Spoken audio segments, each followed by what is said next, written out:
I spent $20,000 on a family vacation to Hawaii. But at the airport, my son said, "I forgot to buy you a ticket.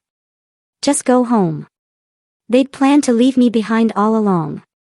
3 weeks later, when they came back, their eyes went wide seeing a man in a suit standing beside me, because that man was. That moment, when my own son looked me in the eye and casually admitted he'd left me stranded, felt like a brutal punch to the gut. But what truly twisted the knife was the chilling relief I saw in his gaze. Not panic, not guilt, just a cold, calculated satisfaction. "Dad, I have some bad news." Simon's voice cut through the terminal noise like a blade, making me stop dead in my tracks. My rolling suitcase bumped against my leg, but I barely registered it.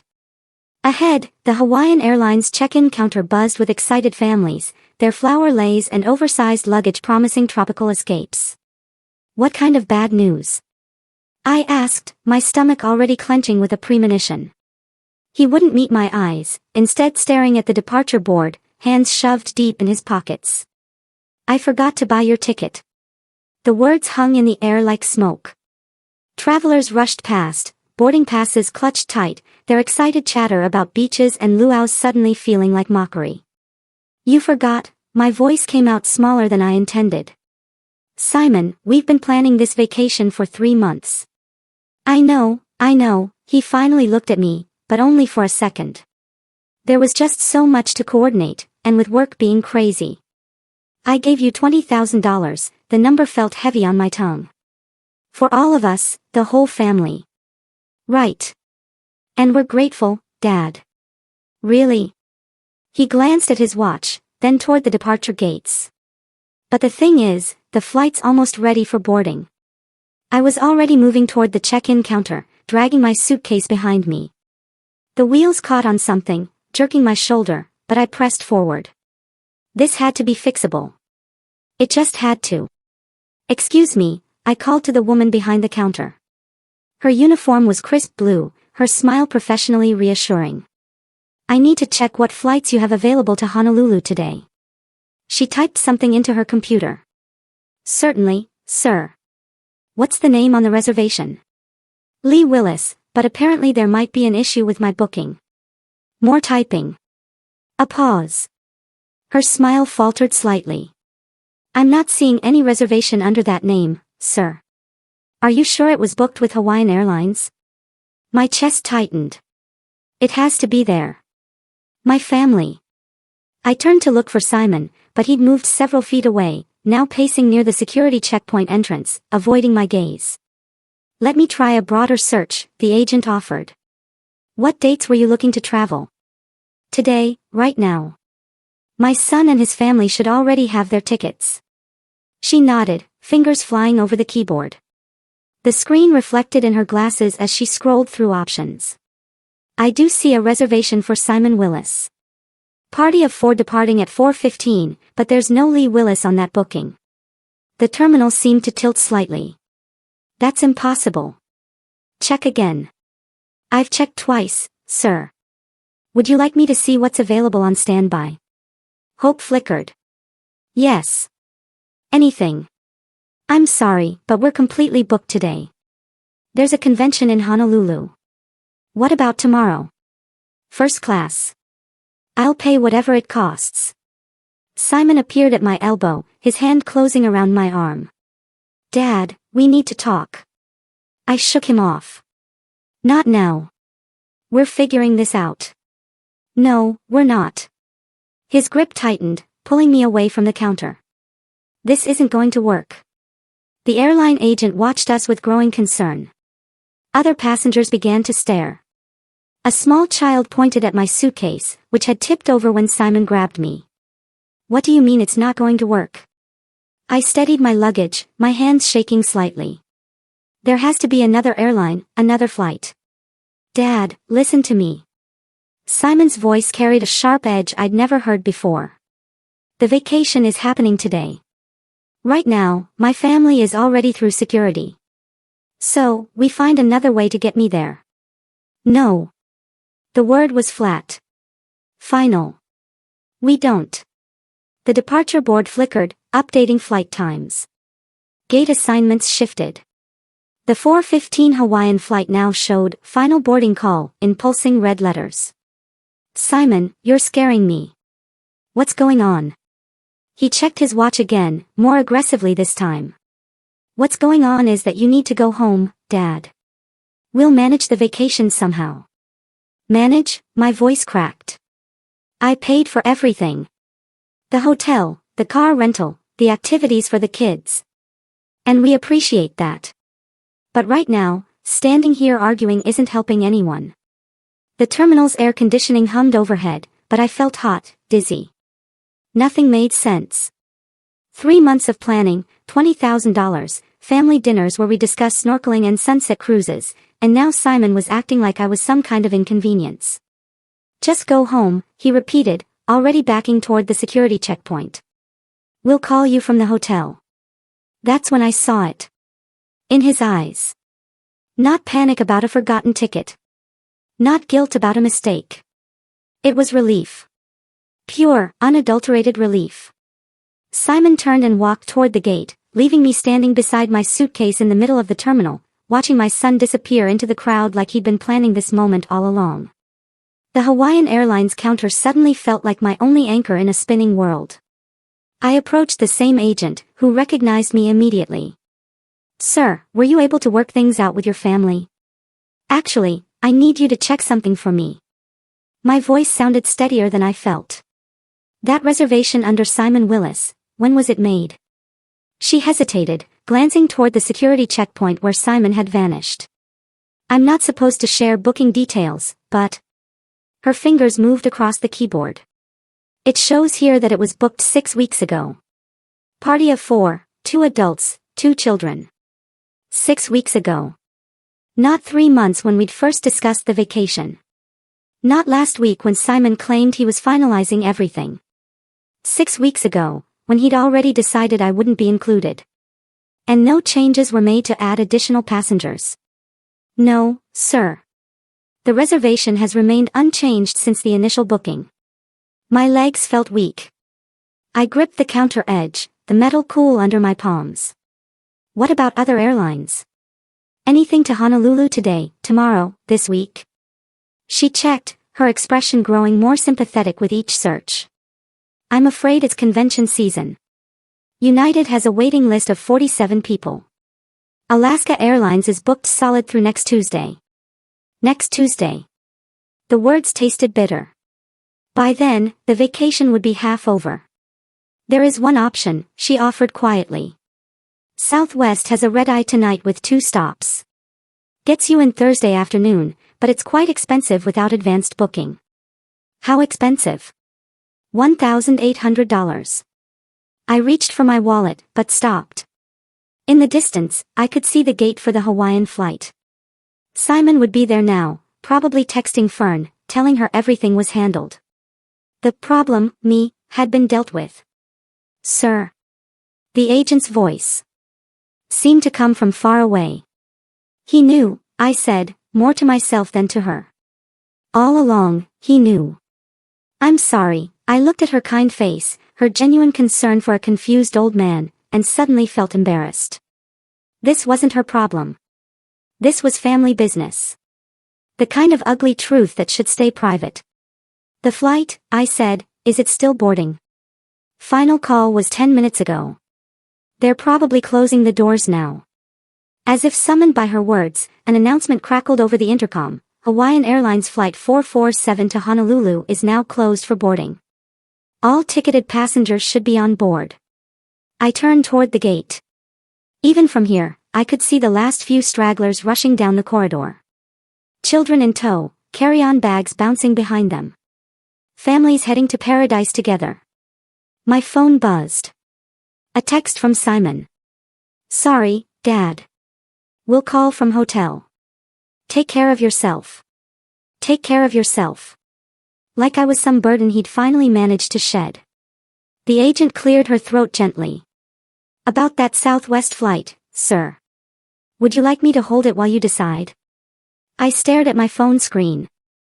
No explanation, no real apology, just a casual dismissal after taking $20,000 and 3 months of my excitement.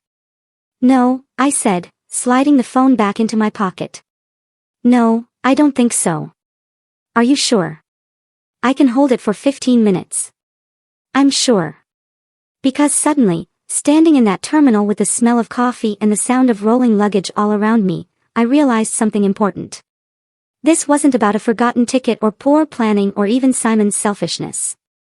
This was about who they thought I was, who they thought they could treat like a fool. The departure board updated again. Hawaiian Flight 447 now showed departed in stark black letters. Simon and his family were airborne, probably toasting with complimentary beverages, congratulating themselves on a vacation well-deserved. I picked up my suitcase handle and walked toward the exit. But I wasn't defeated. Not anymore. Every step away from that gate was a step toward clarity. They'd made a calculation about Lee Willis. They decided I would quietly go home, maybe complain a little, but ultimately accept being discarded.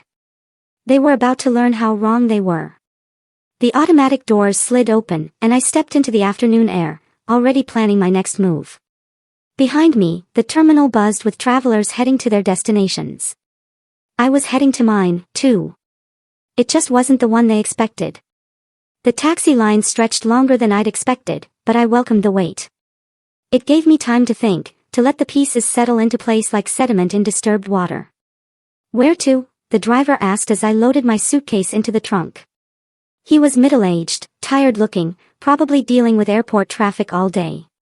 Oakland, Montclair District. I settled into the back seat, still holding my phone, where Simon's pathetic text glowed on the screen. As we pulled away from SFO, I stared out at the familiar landscape of the Bay Area. The peninsula stretched out below us, dotted with houses where other families were probably sitting down to dinner together, sharing their days, making plans, not calculating how to exclude their own father. Rough day? The driver asked, glancing at me in the rearview mirror. Getting rougher by the minute. I wasn't usually one for talking to strangers, but something about the anonymity of the taxi made it easier. Ever have your family turn on you? He laughed, but not with humor. Brother, I got ex-wives who've been planning my downfall for years. Family's the ones who know exactly where to stick the knife. The knife? That's exactly what it felt like. Sharp, precise, and aimed at something vital. As we drove through Daly City, I started replaying conversations from the past few months. March, when I'd first mentioned wanting to do something special for the grandkids. Simon's immediate enthusiasm. Dad, that's a great idea. Leave everything to me. April, when we'd sat around Fern's dining room table looking at hotel brochures, Pearl practically bouncing in her chair. Oh, Lee, this is so generous of you. Saul nodding along, quieter than usual, but seemingly supportive. But now, looking back, I could see the signs. The way Simon had insisted on handling all the bookings himself. Fern's suggestion that I might be more comfortable staying in a different hotel, just in case the kids get too noisy. Pearl's comment about how older folks sometimes prefer different activities. They'd been conditioning me to expect separation all along. You know what the worst part is? I said to the driver's reflection.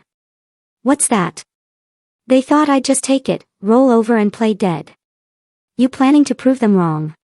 I watched the Bay Bridge approach, its cables cutting geometric patterns against the afternoon sky.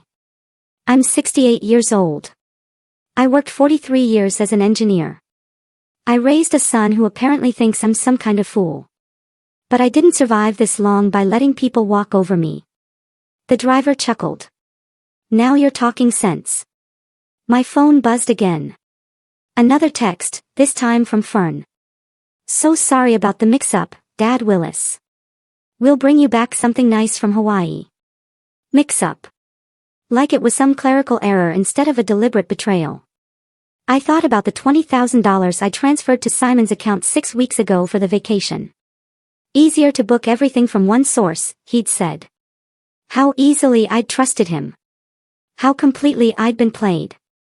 But as we exited onto Highway 24, heading toward my empty house in the hills, something shifted inside me. The hurt was still there, sharp and fresh. But underneath it was something harder, something that had been building pressure like water behind a dam.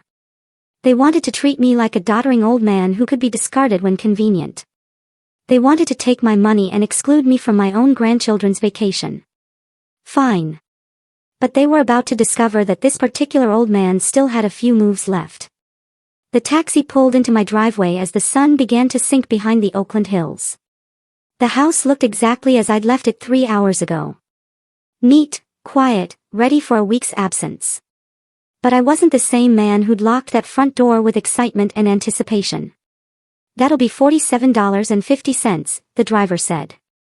I handed him $60. "Keep the change, and thanks for the conversation." "Whatever you're planning," he said with a grin, "I hope they deserve it." As I watched his taillights disappear down the street, I pulled out my phone and scrolled to a number I hadn't called in months.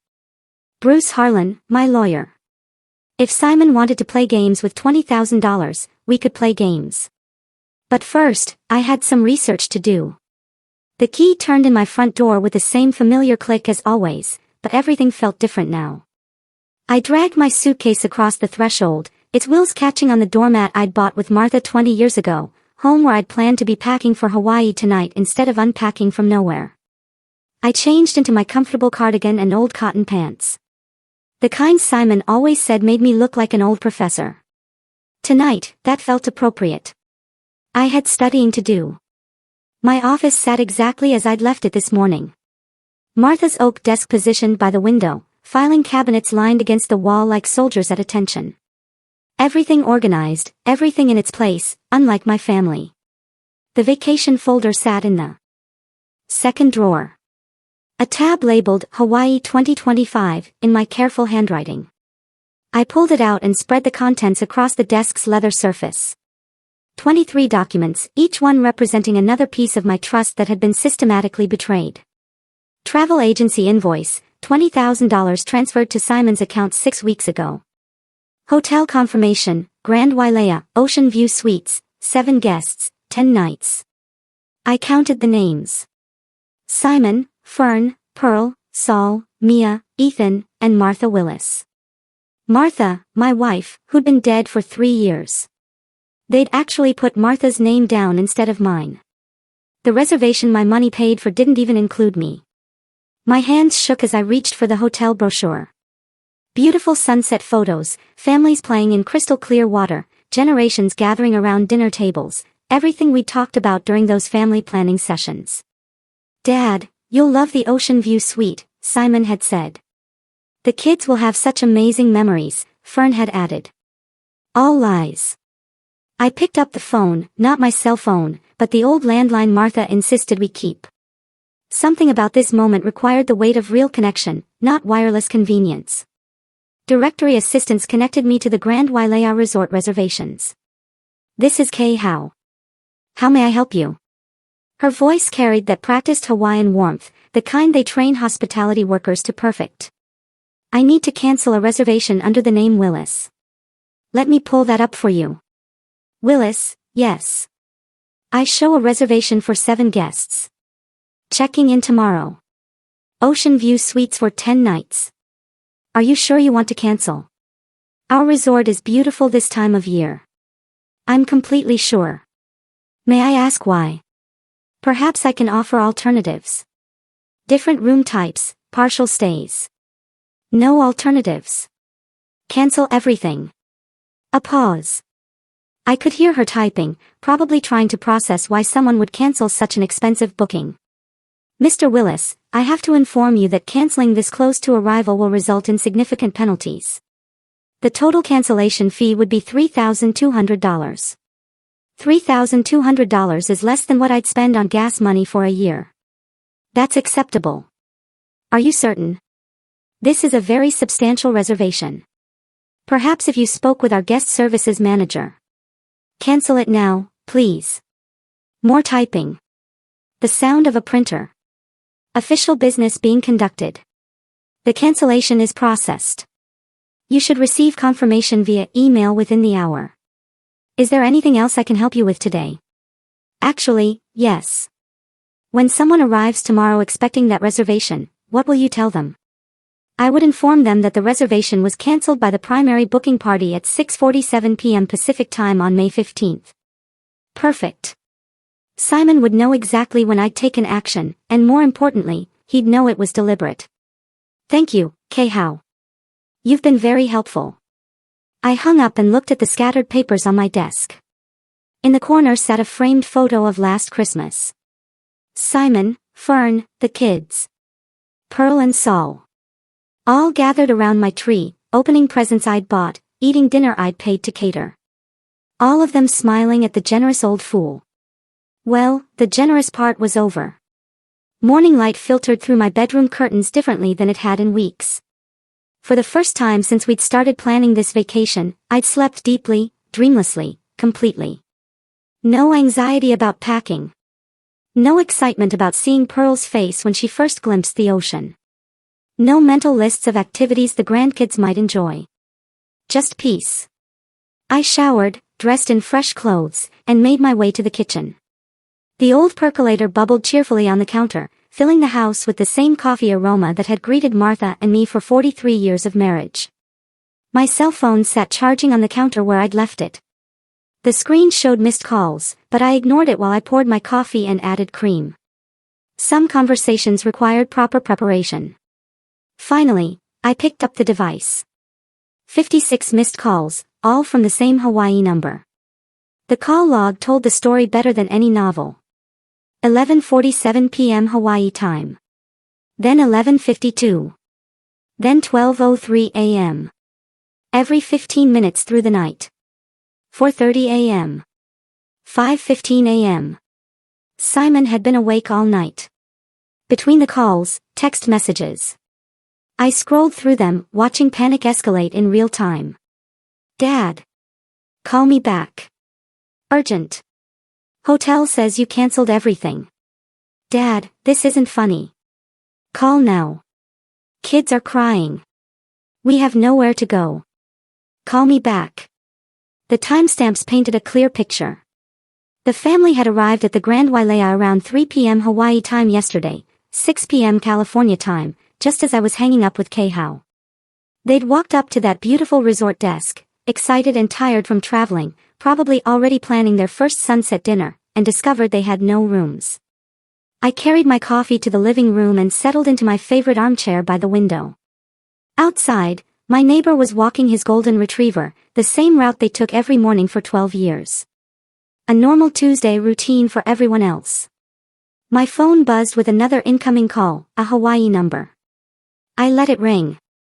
The voicemail notification appeared moments later. I played it.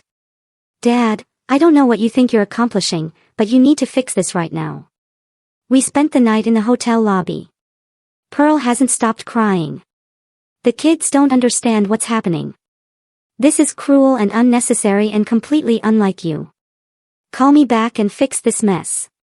Cruel and unnecessary. Interesting choice of words from someone who left his father stranded at an airport. The coffee tasted perfect. Brazilian blend, ground fresh yesterday morning when I'd still believed in family vacations and children's laughter and 3 generations making memories together. I set the cup on the side table and picked up my phone, scrolling to Simon's Hawaii number. My finger hovered over the green call button. 6 weeks of planning, $20,000 transferred without question. 3 months of excited conversations about snorkeling and luau's and teaching Mia to body surf. All of it orchestrated to exclude me. Simon wanted to talk. Perfect. I had things to say, too. I pressed the call button. Simon answered before the first ring finished. Dad. Finally. What the heck is going on? The hotel says you canceled our entire reservation. His voice came through so loud I had to hold the phone away from my ear. In the background, I could hear other voices. Fern saying something about complete disaster. One of the kids crying. Well, hello, Simon. How's your vacation going? Don't play games with me. We have nowhere to stay. Do you understand what you've done? I reached for my notepad, the one Martha used to keep by the phone for taking messages. Some conversations needed documentation. Actually, I understand perfectly. Tell me, when you planned to leave me at the airport yesterday, where exactly did you expect me to spend my vacation? A pause. The background voices quieted. Dad, that was completely different. This is about innocent kids. Who were there innocent kids involved when you deliberately excluded me after taking my $20,000? That's not the same thing. I wrote down the time. 8:03 a.m. California, 5:03 a.m. Hawaii. Simon's voice carried the exhaustion of someone who'd been awake all night in crisis mode. Help me understand the difference, son. The difference is we're stuck in a foreign place with no money and kids who don't understand why their vacation got ruined. Interesting. Yesterday, you told me to just go home when I was stuck in a foreign airport. What changed? Fern's voice grew louder in the background. Simon, tell him about the credit cards. Credit cards? I made a note. Dad, we can't afford another hotel. Everything's booked solid anyway because of some convention. We put the entire trip on credit, expecting to pay it off with, well, expecting different circumstances. You mean expecting to pay it off with my money while I sat home like a discarded piece of furniture? Stop being dramatic. This isn't about you anymore. It's about Pearl and the kids. And it became about me the moment you took my money and excluded me from my own grandchildren's vacation. Simon's voice shifted, becoming harder. Fine. You want to play hardball. When I get back to California, you're going to regret this. You think you can manipulate this family with money? I wrote that down word for word. You're going to regret this, Simon. Are you threatening me? I'm promising you that actions have consequences, old man. Old man. I noted that, too. You're absolutely right about consequences. For instance, the consequence of betraying someone's trust is that they stop trusting you. This is ridiculous. You're punishing children because you got your feelings hurt. I'm teaching adults that stealing $20,000 and abandoning family members has repercussions. We didn't steal anything. You gave us that money for a family vacation, which by definition includes family. Silence, except for Pearl's voice in the distance. Something about, never should have listened, and, this is a disaster. Simon tried a different approach. Dad, look. Maybe we handled things badly yesterday, but right now we need to focus on fixing the situation. Can you call the hotel and, no? What do you mean, no? I mean the word no, Simon. It's what you should have heard yesterday when you suggested I just go home and miss my own grandchildren's vacation. This is insane. You're acting like some kind of vindictive. I hung up. The living room felt perfectly quiet after Simon's shouting. Outside, a hummingbird hovered near Martha's old feeder, its wings a green blur against the morning light. I looked at my notepad. Threats, insults, financial admissions, zero accountability. My phone immediately started ringing again. Hawaii number. I turned it off and finished my coffee, watching the hummingbird navigate between flowers with purpose and precision. Some lessons couldn't be taught with words. I stared at my notepad where Simon's threats glared back at me in black ink. You're going to regret this, old man. The words looked even uglier written down than they'd sounded through the phone. Martha's reading chair sat empty by the window, afternoon light streaming across the floral cushions she'd chosen 30 years ago. I could almost see her there, hands folded in her lap, waiting for me to ask the right question. What would you do, Martha? But I already knew. Martha never let anyone push her around, not even when it cost her friendships or family comfort. She'd built a career in nursing by standing up to doctors who thought women belonged in the background. Sometimes kindness gets mistaken for weakness, she used to say. Don't let people confuse the two, Lee. I'd been kind to Simon his whole life. Paid his college tuition when he struggled with grades. Co-signed his first apartment lease when no one else would trust him. Covered his mortgage payments during 3 separate job changes. Funded family vacations, school supplies for the grandkids, medical bills when Fern needed surgery. Kindness, all of it interpreted as weakness. My office felt different now, like sacred ground where important decisions get made. I opened the filing cabinet Martha had organized so perfectly, every folder labeled in her careful handwriting. Financial family support contained the evidence of 20 years of generosity. Bank statements showing monthly transfers to Simon's mortgage company. Receipts for Mia's violin lessons and Ethan's soccer equipment. Medical bills I'd quietly paid when Pearl needed her hip replacement. College fund contributions, birthday gifts, Christmas bonuses, disguised as loans that were never repaid. $47,000 last year alone. I found Bruce Harlan's business card tucked behind Martha's emergency contact list. Harlan and Associates, Estate Planning and Family Law. We'd worked together when Martha died, handling her affairs with the kind of professional precision that made difficult times manageable. Bruce understood the weight of family obligations. He'd also understand when those obligations became exploitation. My investment portfolio sat in the bottom drawer. Statements showing the careful accumulation of 43 years in engineering, real estate appreciation, retirement accounts, savings bonds, stock options from the tech companies I'd consulted for after official retirement. Simon had no idea how much he was about to lose. The afternoon sun slanted lower now, casting long shadows across my desk. Somewhere in Hawaii, my son was probably still trying to figure out alternative accommodations. Still convinced this was temporary frustration he could manipulate away with the right combination of guilt and intimidation. He was about to learn the difference between temporary and permanent. I reached for the phone. Bruce's card steady in my other hand. The numbers felt significant as I dialed, like coordinates for a destination I'd been avoiding my whole life. Justice wasn't the same as revenge. Martha taught me that, too. Revenge was emotional, messy, ultimately unsatisfying. Justice was clean, proportional, educational. Simon wanted to play hardball. Perfect. I'd spent 4 decades in corporate negotiations with men who thought engineering degrees made you soft. None of them made that mistake twice. The phone rang once. Twice. Bruce's receptionist answered with professional warmth. Harlan and Associates, how may I help you? Bruce Harlan's office. This is Jennifer speaking. This is Lee Willis. I need to schedule an urgent consultation with Bruce about estate planning. The appointment was set for tomorrow afternoon. I slept better that night than I had since this whole mess started. Waking up refreshed and clear-headed for the drive to San Francisco. Bruce's office occupied the 15th floor of a glass tower overlooking the bay. All polished marble and expensive wood paneling, the kind of space that charged by the hour and delivered results worth every penny. Lee, come in. Bruce stood to greet me, his handshake firm and reassuring. At 55, he carried himself with the confidence of someone who'd spent decades solving other people's complicated problems. I settled into the leather chair across from his mahogany desk and spread out my documentation like evidence in a trial. Bank statements, receipts, threatening text messages, notes from yesterday's phone call. What's the situation? Bruce asked, reaching for a legal pad.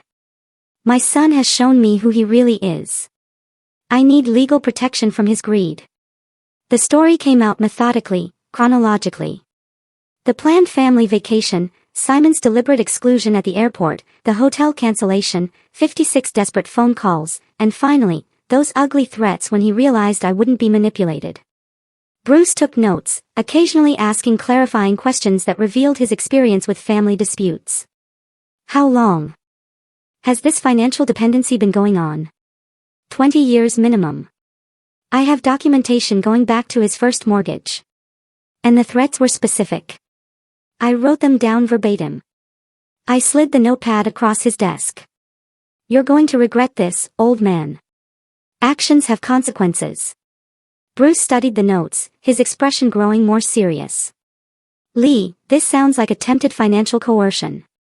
In California, that's grounds for disinheritance with legal protection against challenges. Meaning if you choose to modify your will, we can structure it to withstand any attempt by Simon to contest it in court. The relief felt physical, like setting down a weight I'd been carrying without realizing it. I want him completely excluded, I said. Everything I've built goes to organizations that will actually use it for good. Bruce opened his computer and pulled up estate planning templates. Let me walk you through the options. We can establish a new will with charitable beneficiaries, including specific language about why Simon is excluded. For the next hour, we discussed details. The Oakland Children's Education Foundation would receive the bulk of my estate. Engineering scholarships at UC Berkeley would get a substantial endowment. Local senior services, community development programs, veterans assistance, causes that mattered, run by people who understood stewardship. The documentation you've provided shows a clear pattern of financial exploitation, Bruce said, reviewing my bank statements. Combined with the threatening language, it builds solid grounds for disinheritance. How long will this take? I can have documents ready for signature by next week. We'll need witnesses, notarization, and I'd recommend a video recording of the signing to document your mental competency. Whatever it takes. Bruce leaned back in his chair, studying me with the careful attention of someone making sure his client understood the implications. Lee, this is permanent. Once executed, this will fundamentally change your family relationships. They changed first, I said.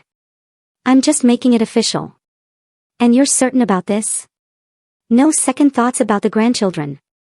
I thought about Mia and Ethan, their innocent faces during family dinners I'd funded, birthday parties I'd made possible. The children will be better served by scholarship programs than by inheriting money their father would control. Bruce nodded, apparently satisfied with my reasoning. Then let's proceed. I'll draft comprehensive documents excluding Simon entirely, while protecting your wishes from legal challenge. We shook hands as the meeting concluded, his grip conveying both professional competence and personal understanding. I'll call you when everything's ready for signature. Walking back through the marble lobby, I felt lighter than I had in years. The law was on my side, justice would be served, and Simon would finally learn that actions really do have consequences. The elevator descended 15 floors while I processed what had just happened in Bruce's office. Legal protection was coming. Real, permanent consequences for Simon's betrayal and threats. That week passed peacefully, filled with the kind of routine I'd neglected during months of vacation planning. Morning walks around my Oakland neighborhood. Afternoon reading in Martha's chair. Evening meals prepared without rushing to accommodate family phone calls or visits. No more checking my phone constantly for updates from Simon about travel arrangements. No more wondering if Pearl would like the restaurant reservations I'd made or whether Saul needed different activities for his arthritis. Just quiet, ordered days while Bruce prepared the legal documents that would change everything. Friday afternoon, my phone rang. Bruce's office. Lee, the documents are ready. Can you come in Monday for the signing? Absolutely. Just to confirm, you're still committed to these changes. More than ever. Monday morning found me back in Bruce's downtown office, but this time the conference room held additional people. His secretary, Mrs. Chen, and a paralegal named David sat at the polished table with notary stamps and official forms arranged like surgical instruments. This is a formal will execution, Bruce explained, settling into his chair. Everything needs to be witnessed and notarized to prevent future challenges. The new will lay open before me. 23 pages of legal language that translated my anger into permanent consequences. Page after page detailed the exclusion of Simon Willis from any inheritance, the establishment of charitable trusts, the designation of Bruce as executor with full authority to distribute assets according to my wishes. Let me read the key provisions aloud, Bruce said, his voice carrying the gravity of legal ceremony. The testator, Lee Willis, being of sound mind and clear judgment, hereby excludes his son, Simon Willis, from all inheritance due to demonstrated financial exploitation and threatening behavior toward the testator. The words felt powerful. Final. Furthermore, the testator designates the following charitable organizations as primary beneficiaries. Bruce continued through the list we'd carefully constructed. The Oakland Children's Education Foundation would receive $400,000. UC Berkeley's Engineering Scholarship Fund would get $300,000. Senior Services, Veterans Assistance, Community Development, worthy causes run by grateful people instead of entitled family members. Mrs. Chen adjusted her glasses. Mr. Willis, do you understand these provisions completely? Yes. And you're executing this will freely, without coercion? Completely freely. David activated a video camera positioned on a tripod. For the record, please state your name and today's date. Lee Willis, May 25, 2025. And you're executing this will of your own free choice. I am. My signature felt steady on the official documents, each letter deliberate and final.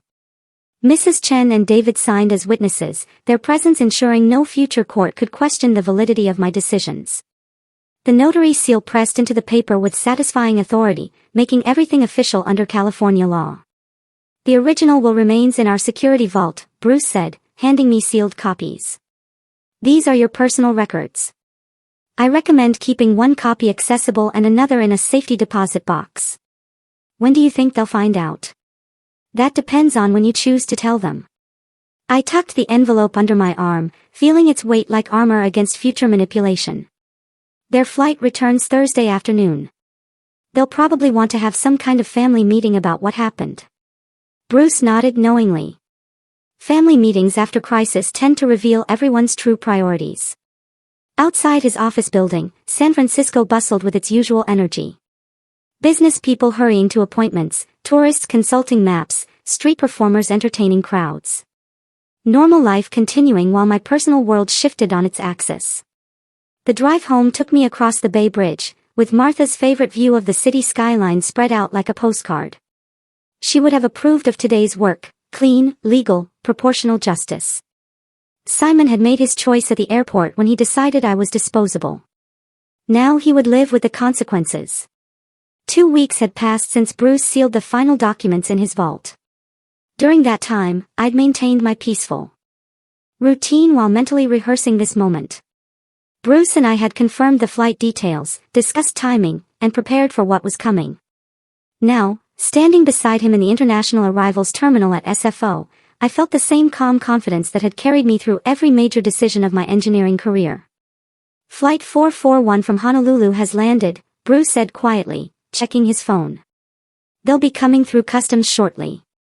The leather portfolio under his arm contained the documents that would complete our mission. 3 weeks of planning, legal preparation, and psychological readiness all led to this moment. Passengers began trickling through the sliding doors marked, "Nothing to declare." Tanned families with flower leis draped around their necks. Couples carrying duty-free shopping bags. Business travelers checking their phones. The usual flow of people returning from paradise. Then I saw them. Pearl appeared first, chattering animatedly to Saul about something she'd seen on the plane. Her oversized hat still bore a Hawaiian Airlines baggage tag, and she carried a shopping bag with Maui printed across the front. Saul followed quietly, wheeling 2 large suitcases, his face showing the patient exhaustion of someone who'd listened to travel stories for 6 hours straight. Behind them came Fern and the children. Mia wore a grass skirt over her shorts and clutched a plastic ukulele, while Ethan had a lei made of fake flowers around his neck. Both kids looked tired but excited, scanning the crowd for familiar faces. Simon emerged last, checking his phone with the distracted air of someone trying to reconnect with mainland life. His Hawaiian shirt hung loose over khaki shorts, and he moved with the relaxed swagger of a man who thought his problems were behind him. Then Mia spotted me. "Grandpa." She broke away from the group and ran toward me, her plastic ukulele bouncing against her side. Ethan followed, his face lighting up with genuine joy. "Grandpa Lee, we missed you so much. Wait until you hear about the dolphins." I knelt down to hug them both, feeling their small arms wrap around my neck with the uncomplicated love that only grandchildren can offer. For a moment, the weight of what was about to happen pressed against my chest. But then I looked up and saw Simon's face. He'd stopped walking entirely, his relaxed vacation demeanor evaporating as he processed the unexpected welcoming committee. His eyes moved from me to Bruce, taking in my lawyer's professional attire and the portfolio tucked under his arm. "Dad." Simon's voice carried a note of weariness. "What are you doing here?" "Welcoming you home," I said, standing up and gently positioning the children beside me. "How was your vacation?" Fern appeared at Simon's elbow, her expression shifting from confusion to something approaching alarm as she noticed Bruce's presence. Pearl, oblivious to the tension, blurted out, "We went to, and the resort had this amazing breakfast buffet." "Pearl," Saul said quietly, his accountant's instincts picking up on undercurrents she'd missed. "Maybe we should." Bruce stepped forward, his movement precise and professional. "Mr. Simon Willis." His voice carried the formal tone of official business. Simon's face went pale beneath his vacation tan. Bruce extended the sealed manila envelope towards Simon with the formal gravity of a court officer serving papers. "Mr. Simon Willis, this is a copy of your father's revised last will and testament, executed on May 25, 2025. Simon's hands trembled as he accepted the envelope. The airport noise, announcements, luggage wheels, conversations, seemed to fade into background static as everyone's attention focused on the legal document. "What is this?" Fern whispered, reading the return address on the envelope. Simon broke the seal with jerky movements. His vacation relaxation completely evaporated. He unfolded the papers and began scanning the contents, his eyes moving rapidly across the legal text. I watched his face transform as comprehension dawned. First confusion, then disbelief, then something approaching horror as he reached the crucial passages about disinheritance. "This can't be real," he said, his voice barely above a whisper. Fern leaned over his shoulder, reading the same devastating words, her face drained of all color as she processed the implications. "Lee," she said, trying to maintain a reasonable tone. "Surely, we can work this out. Think about the children. They're your grandchildren." "I did think about them," I replied calmly. "That's why I paid $20,000 for their Hawaiian vacation." Simon's head snapped up from the documents, his eyes blazing with the kind of desperate fury that comes from watching a life plan collapse in real time. "You can't do this to us. I'm your son." "Yes," I said. "The son who left me stranded at an airport and threatened me when I finally stood up for myself." Pearl, finally grasping that something serious was happening, stopped her chatter mid-sentence. "Lee, what's going on? Why does everyone look so upset?" Saul took her arm gently. "Pearl, maybe we should give them some privacy." But Simon wasn't interested in privacy. "This is impossible. You can't disinherit family. There are laws." Bruce spoke with professional calm. "Actually, Mr. Willis, California probate law fully supports your father's right to distribute his estate as he sees fit. The documentation is legally ironclad. I'll contest it in court." Simon's voice rose enough to attract glances from other travelers. "This won't stand." "Please do," I said. "Bruce has prepared for that possibility. The video recording of my competency evaluation should be particularly compelling to any judge." Fern was still scanning the legal documents, her practical mind calculating losses. "The house, the investments, everything." "Everything," Bruce confirmed. "The Oakland Children's Education Foundation and UC Berkeley Engineering Scholarship Fund are now the primary beneficiaries." Simon crumpled the papers in his fist, then immediately smoothed them out again, as if that might change their contents. "This is insane. You're throwing away your family over one stupid argument." "One stupid argument?" My voice remained level, but I felt Martha's spirit strengthening my resolve. "Simon, you took $20,000 from me, excluded me from my own grandchildren's vacation, and threatened me when I objected. That's not an argument. That's betrayal." Mia tugged at my jacket. "Grandpa, why is Daddy yelling?" I looked down at her concerned face and felt a pang of genuine sadness. These children would grow up wondering why their inheritance disappeared. Never understanding their father's greed had cost them their future. "Sometimes grown-ups make mistakes that have big consequences," I told her gently. Simon's desperation reached a new pitch. "We'll get lawyers. We'll prove you were manipulated, that you're not thinking clearly." Bruce opened his own portfolio and handed Simon a business card. "I'd be happy to provide documentation of your father's complete mental competency to any attorney you hire. Fair warning, frivolous litigation can be expensive." The family stood clustered around their vacation luggage. The happy memories of Hawaiian beaches already overshadowed by this new reality.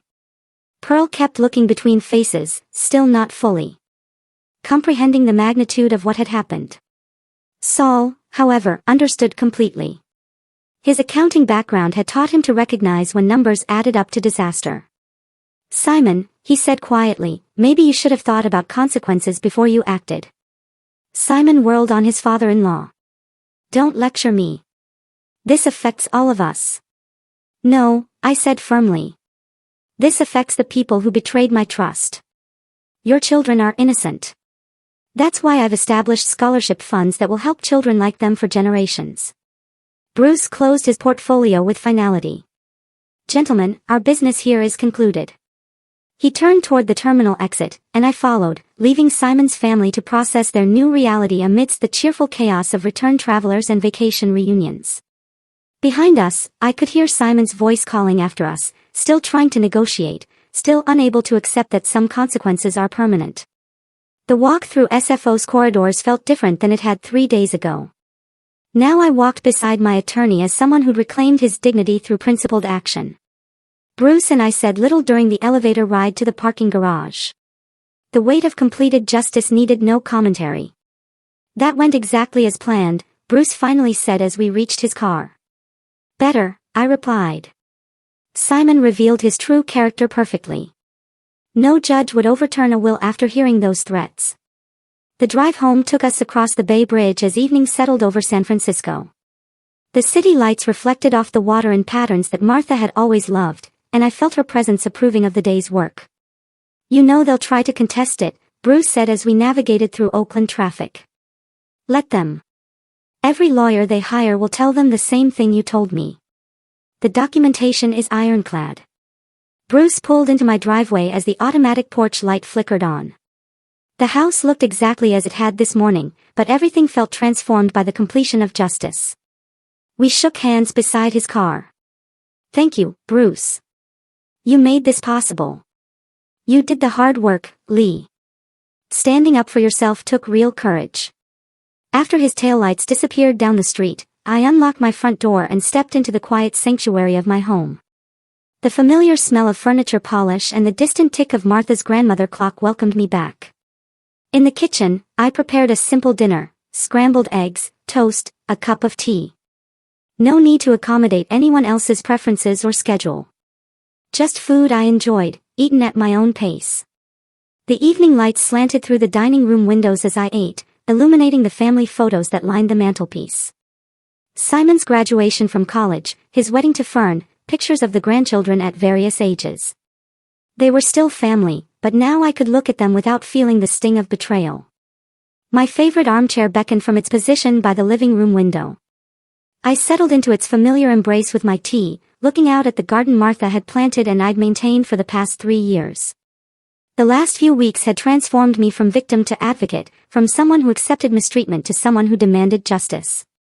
Martha would have been proud of the man I'd become, or perhaps the man I'd remembered how to be.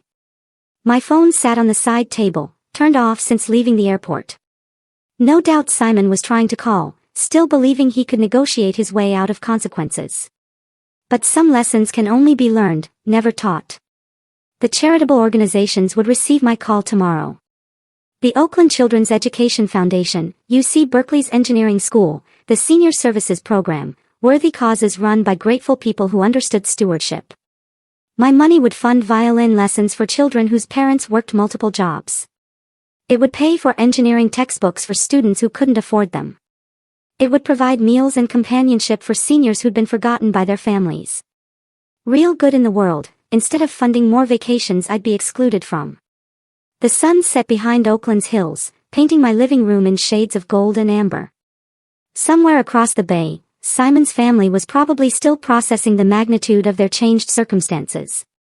Pearl would be confused, Saul quietly calculating, Fern planning damage control, and Simon would be learning that actions really do have consequences. I finished my tea as darkness settled over the neighborhood. Tomorrow would bring its own challenges. Phone calls from family members, possibly legal papers from desperate attorneys, the logistics of updating bank accounts and investment portfolios. But tonight, I sat in my own chair, in my own house, surrounded by the quiet dignity of a man who'd reclaimed his self-respect. Martha's wisdom had guided me through the darkest period of family betrayal to this moment of peaceful resolution. Justice served, lessons learned, future secured. It was enough. It was perfect. It was finally completely mine.